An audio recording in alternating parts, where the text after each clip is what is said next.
Lecture du 11 mars. Marc, chapitre 15. Dès le matin, les principaux sacrificateurs tinrent conseil avec les anciens et les scribes et tout le Sanhédrin, et après avoir lié Jésus, ils l'emmenèrent et le livrèrent à Pilate. Pilate l'interrogea. « Es-tu le roi des Juifs ?» Jésus lui répondit, « Tu le dis. » Les principaux sacrificateurs portaient contre lui plusieurs accusations. Pilate l'interrogea de nouveau, « Ne réponds-tu rien ? Vois de combien de choses il t'accuse. » Et Jésus ne fit plus aucune réponse, ce qui étonna Pilate. À chaque fête, il relâchait un prisonnier, celui que demandait la foule. Il y avait en prison un nommé Barabbas avec ses complices, pour un meurtre qu'il avait commis dans une sédition. La foule, étant montée, se mit à demander ce qu'il avait coutume de leur accorder. Pilate leur répondit, « Voulez-vous que je vous relâche le roi des Juifs ?» Car il savait que c'était par envie que les principaux sacrificateurs l'avaient livré. Mais les chefs des sacrificateurs excitèrent la foule, afin que Pilate leur relâchât plutôt Barabbas. Pilate, reprenant la parole, leur dit, « Que voulez-vous donc que je fasse de celui que vous appelez le roi des Juifs ?» Ils crièrent de nouveau, « Crucifie-le !» Pilate leur dit, « Mais quel mal a-t-il fait ?» Et ils crièrent encore plus fort, « Crucifie-le, crucifie-le !» Pilate, voulant satisfaire la foule, leur relâcha Barabbas et, après avoir fait battre de verges Jésus, il leur livra pour être crucifié. Les soldats conduisirent Jésus dans l'intérieur de la cour, c'est-à-dire dans le prétoire, et ils assemblèrent toute la cohorte. Ils le revêtirent de pourpre et posèrent sur sa tête une couronne d'épines qu'ils avaient tressée. Puis ils se mirent à le saluer. « Salut, roi des Juifs !» Et ils lui frappaient la tête avec un roseau, crachaient sur lui, et, fléchissant les genoux, ils se prosternaient devant lui. Après s'être ainsi moqués de lui, ils lui ôtèrent la pourpre, lui remirent ses vêtements et l'emmenèrent pour le crucifier. Ils forcèrent à porter la croix de Jésus un passant qui revenait des champs, Simon de Cyrène, père d'Alexandre et de Rufus, et ils conduisirent Jésus au lieu nommé Golgotha, ce qui signifie lieu du crâne. Ils lui donnèrent à boire du vin mêlé de myrrhe, mais il ne le prit pas. Ils le crucifièrent et se partagèrent ses vêtements en tirant au sort pour savoir ce que chacun aurait. C'était la 3e heure quand ils le crucifièrent. L'inscription indiquant le sujet de sa condamnation portait ces mots, « Le roi des Juifs ». Ils crucifièrent avec lui 2 brigands, l'un à sa droite et l'autre à sa gauche. Ainsi fut accompli ce que dit l'Écriture. Il a été mis au nombre des malfaiteurs. Les passants l'injuriaient et secouaient la tête en disant, « Et toi, qui détruis le temple et qui le rebâtit en 3 jours? Sauve-toi toi-même en descendant de la croix. » Les principaux sacrificateurs aussi, avec les scribes, se moquaient entre eux et disaient, « Il a sauvé les autres et il ne peut se sauver lui-même. Que le Christ, le roi d'Israël, descende maintenant de la croix, afin que nous voyions et que nous croyions. » Ceux qui étaient crucifiés avec lui l'insultaient aussi. La 6e heure étant venue, il y eut des ténèbres sur toute la terre, jusqu'à la 9e heure. Et à la 9e heure, Jésus s'écria d'une voix forte, « Eloi, Eloi, lama sabachthani » ce qui signifie « Mon Dieu, pourquoi m'as-tu abandonné ?» Quelques-uns de ceux qui étaient là, l'ayant entendu dire, « Voici, il appelle Élie. » Et l'un d'eux courut remplir une éponge de vinaigre, et l'ayant fixé à un roseau, il lui donna à boire en disant, « Laissez, voyons si Élie viendra le descendre. » Mais Jésus, ayant poussé un grand cri, expira. Le voile du temple se déchira en 2, depuis le haut jusqu'en bas. Le centenier qui était en face de Jésus, voyant qu'il avait expiré de la sorte, dit, « Assurément, cet homme était fils de Dieu. » Il y avait aussi des femmes qui regardaient de loin. Parmi elles était Marie de Magdala, Marie, mère de Jacques le mineur, et de José et Salomé, qui le suivaient et le servaient lorsqu'ils étaient en Galilée, et plusieurs autres qui étaient montés avec lui à Jérusalem. Le soir étant venu, comme c'était la préparation, c'est-à-dire la veille du Shabbat, arriva Joseph d'Arimathée, conseiller de distinction, qui lui-même attendait aussi le royaume de Dieu. Il osa se rendre vers Pilate pour demander le corps de Jésus. Pilate s'étonna qu'il fût mort si tôt, fit venir le centenier et lui demanda s'il était mort depuis longtemps. S'en étant assuré par le centenier, il donna le corps à Joseph. Et Joseph, ayant acheté un linceul, descendit Jésus de la croix, l'enveloppa du linceul et le déposa dans un sépulcre taillé dans le roc. Puis il roula une pierre à l'entrée du sépulcre. Marie de Magdala et Marie, mère de José, regardaient où on le mettait. Nombre, chapitre 15, versets 17 à 41. L'Éternel parla à Moïse, et dit, « Parle aux enfants d'Israël, et dis-leur, quand vous serez arrivés dans le pays où je vous ferai entrer, et que vous mangerez du pain de ce pays, vous prélèverez une offrande pour l'Éternel. Vous présenterez par élévation un gâteau, les prémices de votre pâte. Vous le présenterez comme l'offrande qu'on prélève de l'air. Vous prélèverez pour l'Éternel une offrande des prémices de votre pâte dans les temps à venir. Si vous péchez involontairement, en n'observant pas tous ces commandements que l'Éternel a fait connaître à Moïse, tout ce que l'Éternel vous a ordonné par Moïse, depuis le jour où l'Éternel a donné des commandements et plus tard dans les temps à venir. Si l'on a péché involontairement, sans que l'assemblée s'en soit aperçue, toute l'assemblée offrira un jeune taureau en holocauste d'une agréable odeur à l'Éternel, avec l'offrande et la libation, d'après les règles établies. Elle offrira encore un bouc en sacrifice d'expiation. Le sacrificateur fera l'expiation pour toute l'assemblée des enfants d'Israël, et il leur sera volontairement, et ils ont apporté leur offrande, un sacrifice consumé par le feu en l'honneur de l'Éternel et une victime expiatoire devant l'Éternel, à cause du péché qu'ils ont involontairement commis.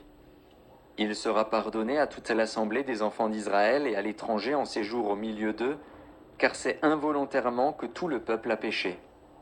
Si c'est une seule personne qui a péché involontairement, elle offrira une chèvre d'1 an en sacrifice pour le péché. Le sacrificateur fera l'expiation pour la personne qui a péché involontairement devant l'Éternel. Quand il aura fait l'expiation pour elle, il lui sera pardonné. Pour l'indigène parmi les enfants d'Israël et pour l'étranger en séjour au milieu d'eux, il y aura pour vous une même loi, quand on péchera involontairement. Mais si quelqu'un, indigène ou étranger, agit la main levée, il outrage l'Éternel. Celui-là sera retranché du milieu de son peuple. Il a méprisé la parole de l'Éternel, et il a violé son commandement. Celui-là sera retranché, il portera la peine de son iniquité. Comme les enfants d'Israël étaient dans le désert, on trouva un homme qui ramassait du bois le jour du sabbat. Ceux qui l'avaient trouvé ramassant du bois l'amenèrent à Moïse, à Aaron et à toute l'assemblée. On le mit en prison, car ce qu'on devait lui faire n'avait pas été déclaré. L'Éternel dit à Moïse, « Cet homme sera puni de mort, toute l'assemblée le lapidera hors du camp. » Toute l'assemblée le fit sortir du camp et le lapida, et il mourut, comme l'Éternel l'avait ordonné à Moïse. L'Éternel dit à Moïse, « Parle aux enfants d'Israël, et dis-leur qu'ils se fassent, de génération en génération, une frange au bord de leurs vêtements, et qu'ils mettent un cordon bleu sur cette frange du bord de leurs vêtements. Quand vous aurez cette frange, vous la regarderez, et vous vous souviendrez de tous les commandements de l'Éternel pour les mettre en pratique, et vous ne suivrez pas les désirs de vos cœurs et de vos yeux pour vous laisser entraîner à l'infidélité. Vous vous souviendrez ainsi de mes commandements, vous les mettrez en pratique, et vous serez saints pour votre Dieu. Je suis l'Éternel, votre Dieu, qui vous ai fait sortir du pays d'Égypte pour être votre Dieu. Je suis l'Éternel, votre Dieu. Nombre, chapitre 16, versets 1 à 40.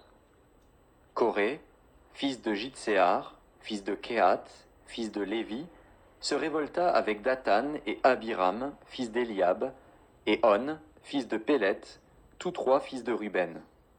Ils se soulevèrent contre Moïse avec 250 hommes des enfants d'Israël, des principaux de l'assemblée, de ceux que l'on convoquait à l'assemblée et qui étaient des gens de renom. Ils s'assemblèrent contre Moïse et Aaron et leur dirent: C'en est assez, car toute l'assemblée, tous sont saints, et l'Éternel est au milieu d'eux. Pourquoi vous élevez-vous au-dessus de l'assemblée de l'Éternel? Quand Moïse eut entendu cela, il tomba sur son visage. Il parla à Coré et à toute sa troupe en disant: Demain, l'Éternel fera connaître qui est à lui et qui est saint, et il le fera approcher de lui. Il fera approcher de lui celui qu'il choisira. Faites ceci: prenez des brasiers, Coré et toute sa troupe. Demain, mettez-y du feu et posez-y du parfum devant l'Éternel. Celui que l'Éternel choisira, c'est celui-là qui sera saint. C'en est assez, enfants de Lévi. Moïse dit à Coré: Écoutez donc, enfants de Lévi. Est-ce trop peu pour vous que le Dieu d'Israël vous ait choisi dans l'assemblée d'Israël en vous faisant approcher de lui, afin que vous soyez employés au service du tabernacle de l'Éternel et que vous vous présentiez devant l'assemblée pour la servir? Il vous a fait approcher de lui, toi et tous tes frères, les enfants de Lévi, et vous voulez encore le sacerdoce. C'est à cause de cela que toi et toute ta troupe, vous vous assemblez contre l'Éternel. Car qui est Aaron pour que vous murmuriez contre lui? Moïse envoya appeler Dathan et Abiram, fils d'Éliab. Mais ils dirent: Nous ne monterons pas. N'est-ce pas assez que tu nous aies fait sortir d'un pays où coule le lait et le miel pour nous faire mourir au désert, sans que tu continues à dominer sur nous? Et ce n'est pas dans un pays où coule le lait et le miel que tu nous as menés. Ce ne sont pas des champs et des vignes que tu nous as donnés en possession. Penses-tu crever les yeux de ces gens? Nous ne monterons pas. Moïse fut très irrité, et il dit à l'Éternel: N'aie point égard à leur offrande. Je ne leur ai pas même pris un âne, et je n'ai fait de mal à aucun d'eux. Moïse dit à Coré: Toi et toute ta troupe, trouvez-vous demain devant l'Éternel, toi et eux, avec Aaron. Prenez chacun votre brasier, mettez-y du parfum, et présentez devant l'Éternel chacun votre brasier. Il y aura 250 brasiers. Toi et Aaron, vous prendrez aussi chacun votre brasier. Ils prirent chacun leur brasier, y mirent du feu et y posèrent du parfum, et ils se tinrent à l'entrée de la tente d'assignation avec Moïse et Aaron. Et Coré convoqua toute l'assemblée contre Moïse et Aaron à l'entrée de la tente d'assignation. Alors la gloire de l'Éternel apparut à toute l'assemblée. Et l'Éternel parla à Moïse et à Aaron et dit: Séparez-vous du milieu de cette assemblée, et je les consumerai en un seul instant. Ils tombèrent sur leur visage et dirent: Ô Dieu, Dieu des esprits de toute chair, un seul homme a péché, et tu t'irriterais contre toute l'assemblée? L'Éternel parla à Moïse et dit: Parle à l'assemblée et dis: Retirez-vous de toutes parts loin de la demeure de Coré, de Dathan et d'Abiram. Moïse se leva et alla vers Dathan et Abiram, et les anciens d'Israël le suivirent.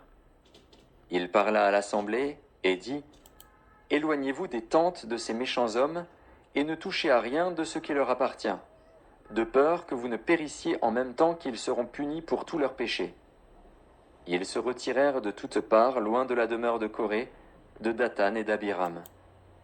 Dathan et Abiram sortirent, et se tinrent à l'entrée de leur tente, avec leurs femmes, leurs fils et leurs petits-enfants. Moïse dit: À ceci vous connaîtrez que l'Éternel m'a envoyé pour faire toutes ces choses, et que je n'agis pas de moi-même.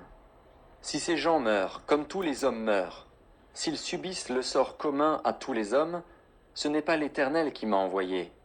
Mais si l'Éternel fait une chose inouïe, si la terre ouvre sa bouche pour les engloutir avec tout ce qui leur appartient, et qu'ils descendent vivants dans le séjour des morts, vous saurez alors que ces gens ont méprisé l'Éternel. Comme il achevait de prononcer toutes ces paroles, la terre qui était sous eux se fendit. La terre ouvrit sa bouche et les engloutit, eux et leurs maisons, avec tous les gens de Coré et tous leurs biens. Ils descendirent vivants dans le séjour des morts, eux et tout ce qui leur appartenait. La terre les recouvrit, et ils disparurent au milieu de l'assemblée. Tout Israël, qui était autour d'eux, s'enfuit à leurs cris, car ils disaient: Fuyons, de peur que la terre ne nous engloutisse. Un feu sortit d'auprès de l'Éternel et consuma les 250 hommes qui offraient le parfum. L'Éternel parla à Moïse et dit, « Dis à Éléazar, fils du sacrificateur Aaron, de retirer de l'incendie les brasiers et d'en répandre au loin le feu, car ils sont sanctifiés. Avec les brasiers de ces gens qui ont péché au péril de leur vie, que l'on fasse des lames étendues dont on couvrira l'autel. Puisqu'ils ont été présentés devant l'Éternel et qu'ils sont sanctifiés, ils serviront de souvenir aux enfants d'Israël. » Le sacrificateur Éléazar prit les brasiers d'airain qu'avaient présentés les victimes de l'incendie, et il en fit des lames pour couvrir l'autel.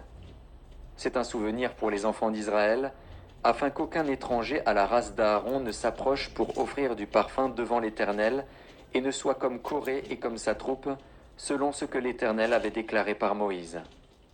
Psaume, chapitre 54. Au chef des chantres avec instruments à cordes, cantique de David.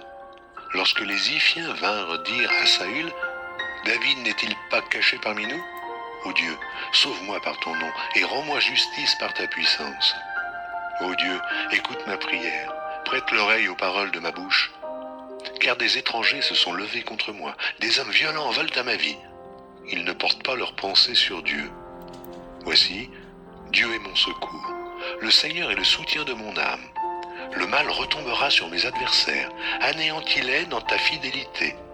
Je t'offrirai de bon cœur des sacrifices. Je louerai ton nom, ô Éternel, car il est favorable. Car il me délivre de toute détresse et mes yeux se réjouissent à la vue de mes ennemis.